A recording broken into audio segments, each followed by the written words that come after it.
नमस्कार साथीहरू, यहाँहरूलाई हाम्रो युट्युब च्यानल ज्ञानमान्दुमा स्वागत छ। साथीहरू, यस भिडियोको सुरुवात एउटा प्रश्नबाट गरौँ न त है। मेरो साथीको बुवाले भक्तपुरको सूर्य विनायकमा 2062 सालमा यानी आजभन्दा करिब 17 वर्ष अगाडि 9 लाख रुपियाँमा 3 आना जग्गा किन्नु भएको थियो, जसको आजको मितिमा प्रति आना 35 लाख रुपियाँ पुगेको छ। यानी 17 वर्षमा उहाँको जग्गाको भ्यालु 9 लाखबाट बढेर 1 करोड 5 लाख रुपियाँ पुगेको छ। अनि यदि तपाईले आज भन्दा 10 वर्ष अगाडि नोबेल बैंक लिमिटेडको शेयरमा 1 लाख रुपियाँ लगानी गर्नु भएको भए आज तपाईको त्यो 1 लाख रुपियाँको भ्यालु बढेर करिब 11 लाख 50 हजार हुने थियो। ल अब मलाई भन्नुहोस् त कुनको लगानीमा यानी कुनमा गरेको लगानीमा धेरै फाइदा भयो त?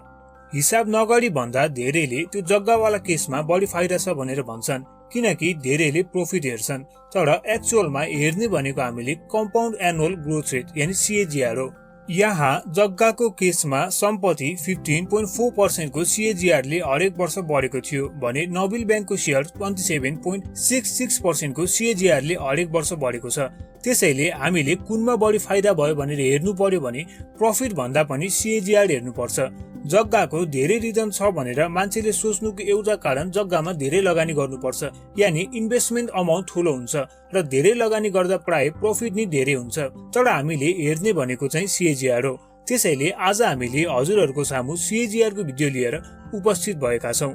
यानी कम्पाउन्डेड अमाउन्ट भनेको के हो, CAGR कसरी क्याल्कुलेट गर्ने, नेप्सेमा लिस्टेड कम्पनीहरूको CAGR कस्तो रहेको छ र लास्टमा स्टक मार्केटमा हाई CAGR रिटर्न ल्याउन के स्ट्रेटेजी अपनाउन सकिन्छ। यी प्रश्नहरूको जवाब हामी हजुरहरूलाई यस भिडियो मार्फत दिने प्रयास गर्नेछौं। त्यसैले यो भिडियोलाई अन्तिमसम्म हेर्दिनु होला र भिडियो मन पर्यो भने भिडियोलाई लाइक र च्यानललाई सब्स्क्राइब पनि गरिदिनु होला। ल त साथीहरू, अब ढिला नगरिकन भिडियोलाई सुरु गरौँ। Number 1, what is compound amount? यदि हामीले 1 लाख रुपियाँमा 10% कमायौं भने पहिलो वर्ष हामीले 10,000 कमाउँछौं र यदि त्यो 10,000 हामीले खर्च नगरिकन इन्भेस्ट गर्यौं भने नेक्स्ट इयरमा हामीले 1 लाखमा 10% कमाउँदैनौं, बरु 1 लाख 10,000 मा 10% कमाउँछौं। यानी त्यो वर्ष 10,000 होइन, हामीले 11,000 कमाउँछौं भने हाम्रो समग्र पोर्टफोलियो यानी टोटल पोर्टफोलियो त्यो 11,000 पनि जोडेर र अगाडिको 10% को 10,000 पनि जोडेर 1,21,000 को हुन्छ। यानी आफ्नो पैसाले कमाएको पैसालाई खर्च नगरी रिइन्भेस्ट गर्ने हो भने त्यसलाई कम्पाउन्डिङ भनिन्छ र यसलाई प्रयोग गरेर सजिलै करोडपति बन्न सकिन्छ। जस्तै मानौ तपाईले 20 वर्षको उमेरमा इन्भेस्ट गर्न थाल्नुभयो र तपाईले पहिलो वर्ष 1 लाख रुपियाँ इन्भेस्ट गर्नुभयो र तपाईले हरेक महिना 1,000 लगानी थप गर्नुभयो तपाई 60 वर्ष नपुगुन्जेलसम्म। मानौ तपाईले 15% यानी 15% को CAGR रिटर्न कमाउनु भयो भने पनि 40 वर्षपछि यानी तपाई 60 वर्षको पुग्दा तपाईको कुल लगानी 5,80,000 को हुनेछ भने तपाईको पोर्टफोलियो 4 करोड 81,35,438 रुपियाँको पुग्नेछ। यानी करोडपति खाली 5,80,000 को इन्भेस्ट गरेर। र यही नै हो कम्पाउन्डिङको पावर। यो 15% को रिटर्न भनेको स्टक मार्केटमा सामान्य रिटर्न हो। स्टक मार्केटमा 30% जतिको CAGR रिटर्नलाई राम्रो मानिन्छ र एक्सपिरियन्स र डिसिप्लिन भएपछि 30% पनि कमाउन सकिन्छ र 30% हुँदा रिटर्न अझ बढ्नेछ। अनि त्यो मात्र कहाँ हो र पछि त तपाईको स्यालेरी पनि बढ्नेछ अनि अझ बढी इन्भेस्ट गर्न सक्नुहुनेछ अनि त्यो हुँदा अझ बढी कमाउन सकिन्छ र 60 वर्षमा होइन 30-40 वर्षमा नै करोडपति भएर अर्ली रिटायरमेन्ट लिन सकिन्छ। कम्पाउन्डिङको फाइदा लिएर करोडपति बनेर अर्ली रिटायरमेन्ट लिनको लागि सकेसम्म बढी इन्भेस्ट गर्न सक्नु पर्यो र धेरै समयसम्म इन्भेस्टेड भइराख्नु पर्छ एउटा राम्रो ग्रोथ कम्पनीमा र अलिअलि प्रॉफिट आउने बित्तिकै नै बेच्न थालियो भने आफ्नो शेयर चाहिँ हामीले कम्पाउन्डिङको इफेक्ट वा भनौं कम्पाउन्डिङको फाइदा कहिले पनि लिन सक्दैनौं। त्यसैले कम्पाउन्डिङको म्याक्सिमम फाइदा लिनको लागि सकेसम्म बढी इन्भेस्ट गर्न सक्नु पर्यो र सकेसम्म धेरै समयसम्म इन्भेस्टेड भइराख्नु पर्यो। र नेपालको केसमा कुन कम्पनीहरूले कस्तो CAGR रिटर्न दिएका छन् त्यो हामीले भिडियोको अगाडिको पोर्सनमा भनेका छौं र सबभन्दा बढी CAGR रिटर्न दिने कम्पनी कुन हो त्यो पनि भनेका छौं। त्यसैले भिडियोलाई अन्तिमसम्म हेर्नु होला। त्यस्तै अब कुरा गरौँ हामी हाम्रो नेक्स्ट पोइन्टको बारेमा। Number 2, compound annual growth rate कसरी क्याल्कुलेट गर्ने? CAGR निकाल्ने फर्मुला पनि सजिलो नै छ। जस्तै अघिको जग्गाको उदाहरणमा 9 लाखको जग्गा 17 वर्षमा 1 करोड 5 लाख भएको थियो। यानी CAGR यो फर्मुलाबाट निकाल्न सकिन्छ। यानी टाइम रुट भित्र present value divided by invested amount -1 into 100 गरेर र यो केसमा टाइम 17 वर्षको हुन्छ। प्रेजेन्ट भ्यालु 1,05,00,000 र इन्भेस्टेड अमाउन्ट 9 लाखको छ। यानी CAGR रिटर्न यसरी हालेर सबै डेटाहरू निकाल्ने हो भने 15.4% को आउँछ। र तपाईले कुनै पनि कुराको CAGR रिटर्न यसरी यो फर्मुला मार्फत निकाल्न सक्नुहुन्छ र आशा गर्दछु तपाईले CAGR रिटर्न कसरी निकाल्ने भनेर पनि बुझ्नुभयो होला भनेर। त्यस्तै अब कुरा गरौँ हामी हाम्रो नेक्स्ट पोइन्टको बारेमा।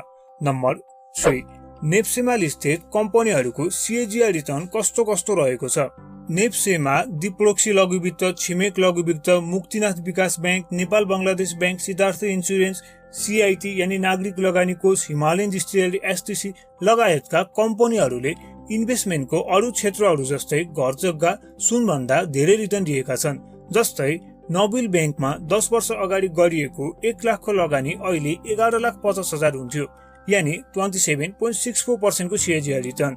छिमेक लघु वित्तमा 10 वर्ष अगाडि गरिएको 1 लाखको लगानी अहिले 76,60,000 को हुन्थ्यो, यानी 54.29% को CAGR रिटर्न हरेक वर्ष। र यो छिमेक लघु वित्त, दिप्रोक्स लघु वित्त र निर्धन उत्थान लघु वित्तको CAGR रिटर्न सेम नै छ, यानी 54% को नै छ। त्यस्तै मुक्तिनाथ विकास बैंकमा 10 वर्ष अगाडि गरिएको 1 लाखको लगानी अहिले 77,25,000 रुपियाँको हुन्थ्यो, यानी 54.38% को CAGR रिटर्न। त्यसै गरी सिद्धार्थ इन्सुरेन्स लिमिटेडमा आजभन्दा 10 वर्ष अगाडि 1 लाख रुपियाँको गरिएको लगानी आजको दिनसम्म आइपुग्दाखेरि 1,89,89,527 रुपियाँको हुन्थ्यो, यानी 59.03% को CAGR रिटर्न। त्यसै गरी नागरिक लगानी कोष यानी CIT मा आजभन्दा 10 वर्ष अगाडि यदि तपाईले 1 लाख रुपियाँ लगानी गर्नु भएको थियो भने, यानी यस कम्पनीमा इन्भेस्ट गर्नु भएको थियो भने त्यसको टोटल भ्यालु आजको दिनसम्म आइपुग्दाखेरि 1,09,02,104 रुपियाँ हुन्थ्यो, यानी 59.8% को CAGR रिटर्न। र नेप्सेको इतिहासमा यानी विगतको 10 वर्षमा नेप्सेको इतिहासमा सबभन्दा बढी रिटर्न दिने कम्पनीहरू कुन हो भन्नुहुन्छ भने त्यो दुईटा कम्पनी भनेको SDL यानी हिमालयन डिस्टिलरी र STC हो। यानी हिमालयन डिस्टिलरीमा तपाईले आजभन्दा 10 वर्ष अगाडि 1 लाख रुपियाँ इन्भेस्ट गर्नु भएको भए तपाईले उबेला 79 रुपियाँमा 1010 किता हिमालयन डिस्टिलरीको सेयर किन्न सक्नुहुन्थ्यो, जसको आजको दिनसम्म शेयर किता बढेर 3,977 किता हुन्थ्यो।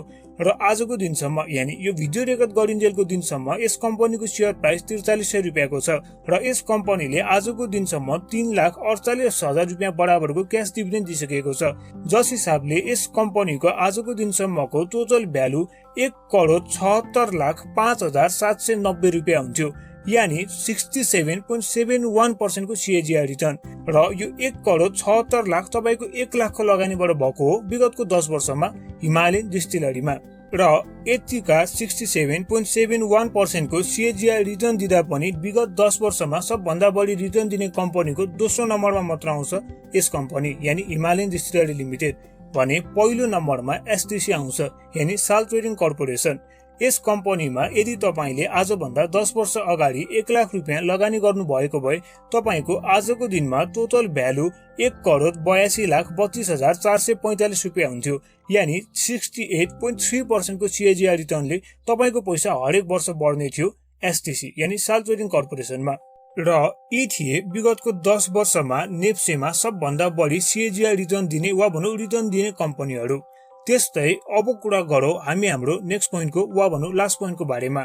नम्बर 4, स्टक मार्केटमा हाई CAGR रिटर्न ल्याउन के स्ट्र्याटेजी अपनाउन सकिन्छ त।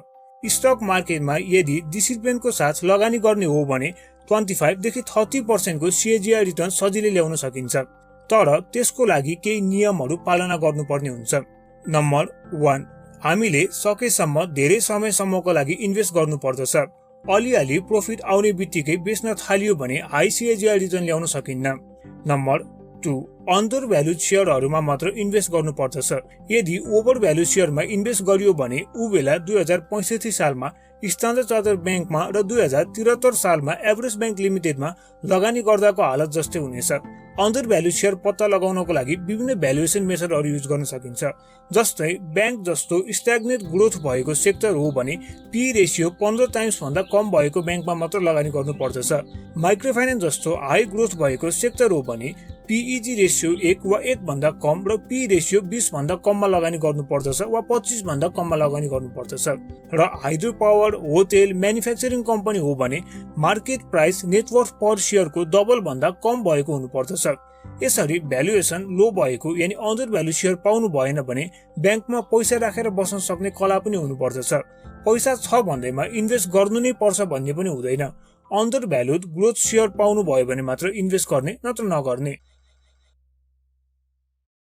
यदि तपाईलाई हामीले गरेको यो सानो कोसिस मन पर्यो भने भिडियोलाई लाइक गरिदिनु होला, च्यानललाई सब्स्क्राइब गरिदिनु होला र साइडमा रहेको बेल आइकनलाई पनि क्लिक गरिदिनु होला। र लास्टमा हाम्रो भिडियो हेरिदिनु भएकोमा धन्यवाद।